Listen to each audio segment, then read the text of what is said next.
Minha rapaziada vascaína, boa noite. Ricardo Rodrigues falando para o canal Rio do Cara Vascaíno. E é só falar do jogo que o Vasco perdeu para o Cruzeiro por 1 a 0 lá no Parque Sabiá, em Uberlândia, Minas Gerais, pela 6ª rodada do Brasileirão Série A. Porém, eu cheguei em casa há pouco, abri o meu celular e vi que o técnico Fábio Carille foi demitido do Vasco. Então, a gente tem outros papos para falar, né, que vão culminar neste assunto que são o principal do meu vídeo. No meu vídeo eu vou comentar realmente sobre o jogo, o que aconteceu, o que não aconteceu, tá certo? Porque o Vasco era para ter negociado um resultado melhor. O time do Cruzeiro não é um bom time, não é um time que esteja numa boa fase, tá?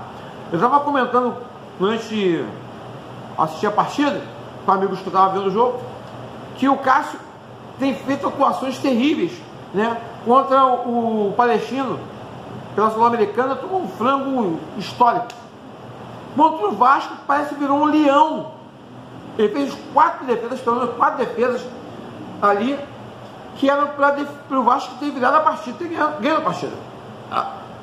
Por isso, que na minha opinião, o resultado de um empate ou de uma vitória do Vasco sobre o Cruzeiro poderia ser negociado, tá? Já não vai ser contra o Palmeiras, porque o Palmeiras perdeu para o Bahia em casa por 1 a 0. Ou seja, o Palmeiras não vai negociar contra o Vasco da Gama, que é a próxima partida do Brasileiro, lá em Brasília, que apesar de ser nosso mando de campo, vai ser jogo em Brasília, fora de casa. Por isso que eu falo, São Januário é importantíssimo para este elenco do Vasco da Gama. O time é fraco, o trabalho era fraco, foi mandado embora, era para ter sido mandado embora antes, era para nem ter começado o Campeonato Brasileiro com ele, na minha humilde opinião, tá certo? Era para ter começado com um trabalho com outro treinador. Acabou o Carioca, perdeu o Flamengo, perdeu as 2 pro Flamengo, eliminado o Carioca. Tchau, Carille, vem outro treinador para começar um trabalho do zero.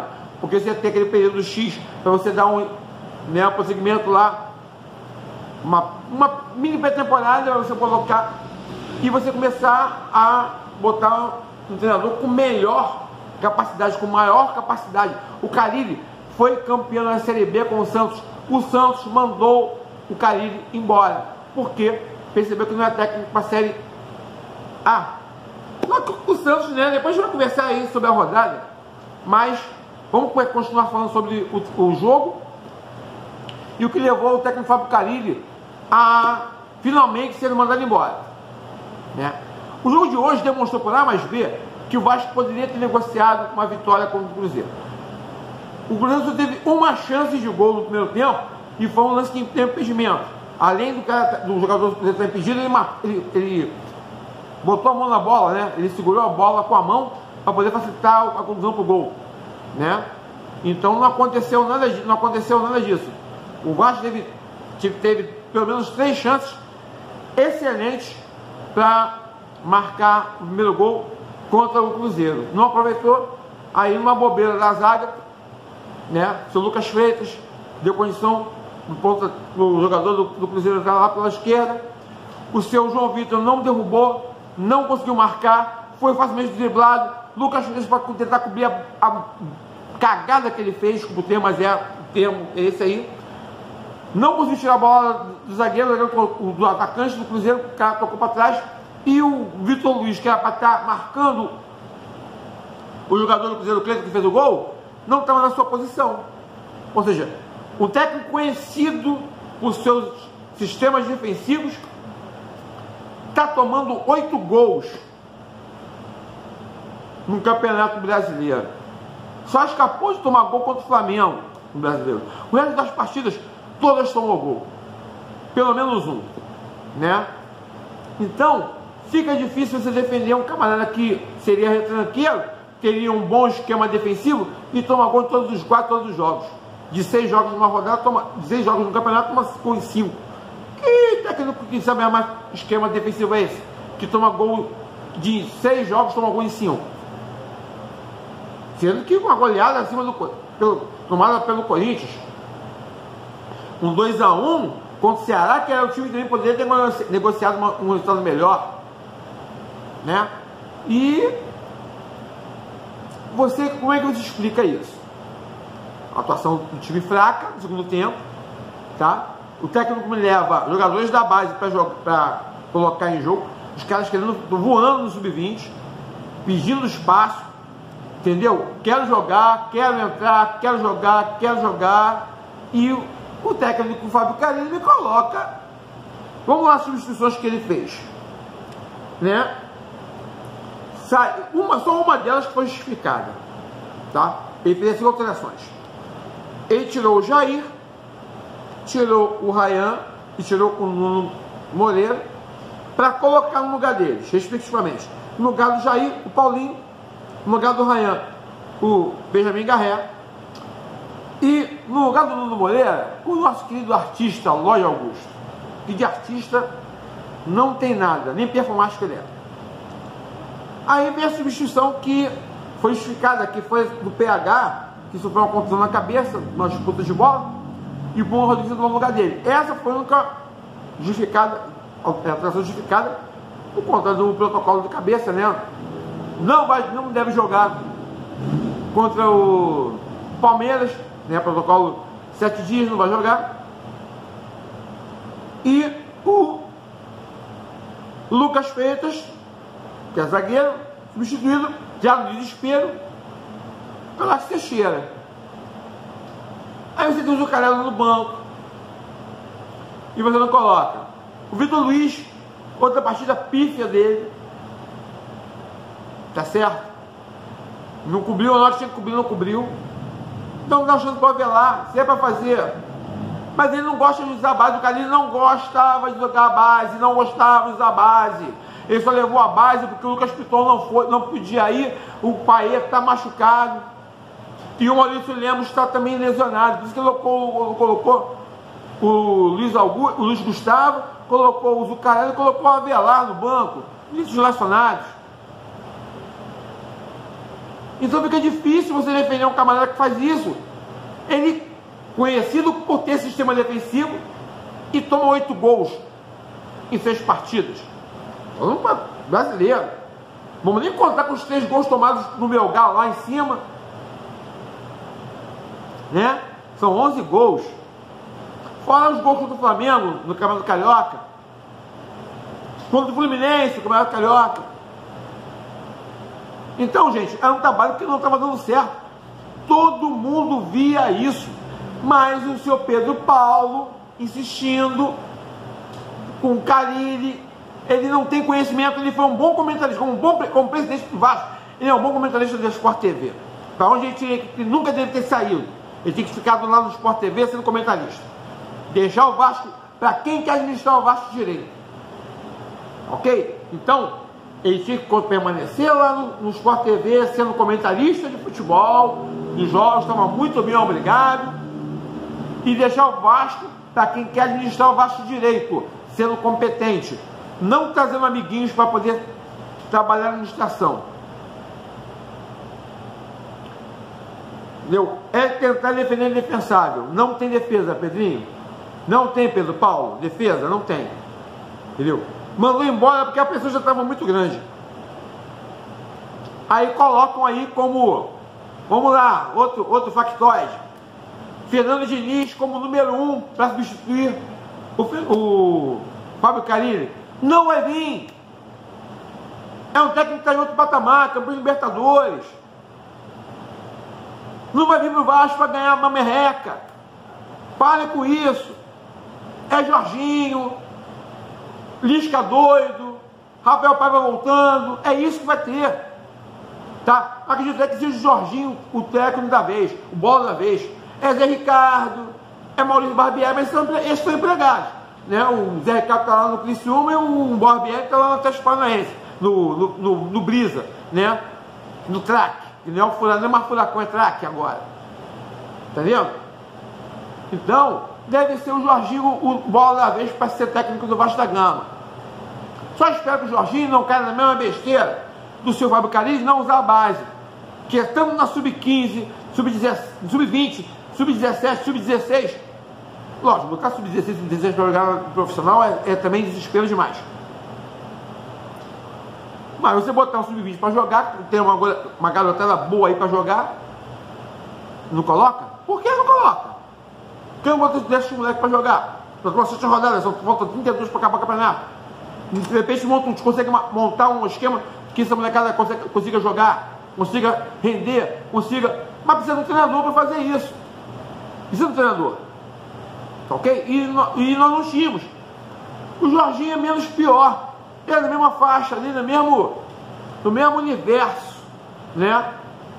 O Vasco está em primeiro lugar na tabela, com 7 pontos, tá? Nós temos um jogo com o Palmeiras, o próximo jogo contra o Palmeiras, em Brasília, próximo domingo. Antes nós temos o Operário do Paraná na Copa do Brasil, jogo de ida, na quinta-feira, 1º de maio, Dia do Trabalhador, né? Então, essa rodada, ela só me deu um alento, nem alegria, que eu não vou querer. Eu não sou uma pessoa que me alegre com a desgraça alheia. Isso aí seria muito baixo. Qualquer ser humano, você se alegrar com a desgraça alheia. Não chega ao ponto. Mas te dá um certo alento, sim. O Santos é o penúltimo colocado da Série A, só com 4 pontos. Perdeu para o Bragantino por 2-1 lá na Vila Belmiro. Tá ok? E que o seu presidente alardeou em São Januário que o Vasco, pô, perder esse time do Vasco é inadmissível. O cara sai lá de Santos para vir aqui na casa do Vasco, numa coletiva, tá? Na zona mista, mandar uma letra dessa, falar que o Vasco, perder pro Vasco em São Januário é inadmissível. É o Barcelona, por acaso, presidente do Santos? É o Barcelona aí tomando couro do Bragantino, do RBB Bragantino. Tá entendendo? Então, e até hoje está aí, ó, também está apoiando, procurando treinador, não está conseguindo treinador. Porque o Santos chamou para o meu do Vasco. A política atrapalha, a administração é terrível, não sabe trabalhar, ninguém quer entrar num balaio desse de gato. Você acha que o Fernando Diniz ganhou a campeão de Libertadores, foi técnico de seleção brasileira? Você acha que ele vai entrar numa vaca furada como o Vasco é? É Jorginho para baixo, velho. Jorginho para baixo. Felipe Maestro vai ser o técnico agora do contra o Operário. Ele vai correr. Por que vai correr? Porque saiu já o Carilho, ele vai correr, vai tentar segurar a peteca. Mas o Felipe também é outra bomba. Não deu certo em nenhum lugar como treinador. Entendeu? É um tampão, tá? Que ele vai tentar de lixo. Falar que vai tentar o Diniz, não vai tentar, porque ninguém vai. Porra, eu não sou maluco. Porra, você, olha só. Eu chego lá, imagina a cena. Eu chego no supermercado, ou chego numa loja para comprar um videogame, que é um PS5. Aí, ô vendedor, boa tarde, bom dia, boa noite. Estou tentando comprar um PS5 aí. Quanto tá? Tá 3.500, tá 4.000, tá 2.800, promoção. Você pode fazer às vezes ser juros e tal. Como é que vai ser? Não, só. Na amizade, olha só. Tu me vende, deixa eu levar, que eu vou te pagando aí, entendeu? Como posso. O vendedor vai olhar pra minha cara e vai rir, pô. É a mesma coisa. Eu chegar pro Fernando Diniz, pô, aí, Fernando, quer ganhar, sei lá, 900 mil. Pô, não quer ganhar 50 não, quer ganhar 100 não. Porra, ele vai se desvalorizar para ganhar 100 mil? Poderia ganhar 900 em outro lugar? E vai querer ganhar 100 mil? Acho que não, porra. Então, se contente com o Jorginho, que deve ser o cara, a bola da vez para ser treinador do Vasco da Gama. Tá certo? E vamos ver como vai ficar quinta-feira, 1º de maio aí, o jogo Operário e Vasco. Que o Operário também falou lá no dia do sorteio da Copa do Brasil, dos jogos. Pô, foi excelente pegar o Vasco. Tá todo mundo descaralhando o Vasco. A palavra, desculpa, é essa. Desrespeitando o Vasco. Mas isso aí vem diretrizes passadas. E com essa diretoria que prometeu mudar, tá a mesma coisa ou pior. Pô, um presidente de clube falar, pó, que é inadmissível perder pro Vasco São Januário. Tudo bem, agora o técnico de time de segunda divisão, que não jogou a primeira divisão, bater palma falando assim, não, pô, vai excelente pegar o Vasco como adversário, é de respeito demais. É de respeito demais. E isso não é admissível. Você tem que chegar lá, jogadores do Vasco, se não me ouvirem, não vão ouvir, né? Mas se estiverem ouvindo aí, por acaso alguém passar aí, dar uma zapeada no meu canal, vocês têm que chegar lá e dar uma coça no Operário. Dá uma coça, você não tem capacidade não, mas faz tudo para dar uma coça no Operário lá dentro. Para vocês colocarem no lugar deles quem tem história e quem não tem. Com todo respeito à instituição Operário. Eu não estou indo contra a instituição é sagrada. Agora, os homens que administram, eles podem ser ministrados sim. Por que não? Eu critiquei o Pedro Paulo, critiquei o Salgado, o Banana, critico o Felipe Maestro, critico o neto do Dedé Santana, os Trapalhões. Por que eu vou criticar o presidente do Operário? É um homem que falou, mandou essa letra, até o presidente do Santos também. São os homens que fazem essas cagadas aí que estão acontecendo. Tem que colocar homens competentes para não sofrer mais esse tipo de coisa. E sabe que não instala de dedos também? Mas tem que começar por algum lugar. De promessa, o vascaíno já está cansado. É isso que eu quero dizer. O vascaíno está cansado de promessas. Está na hora de começar a trabalhar em prol do clube de regatas debaixo da gama, esquecer política, esquecer poder, esquecer meter a mão em dinheiro, ganhar comissão em vendas de SAF e depois meter o pé. É hora de quem ama o Vasco administrar o Vasco. Ama de verdade, não é amar larjão não. É amar o Vasco de verdade, como o Vasco tem que ser administrado e amado pelos seus torcedores. Somos milhões. Somos milhões. Eu vou por aí, com o Vasco perdendo. É gente com a camisa do Vasco, por todo lugar que eu vou, no mercado, no shopping, na rua, no médico, no laboratório. Aonde eu tenho que ir, tem camisa. Na academia, tem camisa do Vasco. Tem camisa do Vasco. Tem gente vestindo aqui, ó. Essa cruz de malta aqui, ó. É isso que os homens que almejam o poder esqueçam do poder e, ó, respeitem isso aqui. Isso é sagrado. A cruz de malta é sagrada. Respeitem essa história. E administrem o Vasco como tem que ser administrado. É isso que a torcida pede há muito tempo. Nós estamos aí órfãos de títulos e de bons trabalhos. Aqui foi Ricardo Rigas, falando para o canal Ricardo no canal Vascaíno. Curtam, comentem, compartilhem, se inscrevam no canal. Desculpa que o meu vídeo foi muito longo, mas eu tinha que me desabafar. Apareceu o assunto Carille demitido. Tenham todos uma boa noite, tenham todos uma boa semana abençoada, que suas famílias tenham todas as bênçãos de Papai do Céu, que vocês tenham saúde, trabalho, paz, bênçãos. E isso que eu desejo de coração para todo mundo, vascaíno ou não vascaíno, tá ok? Que vocês tenham todos uma semana muito abençoada e um beijo no coração.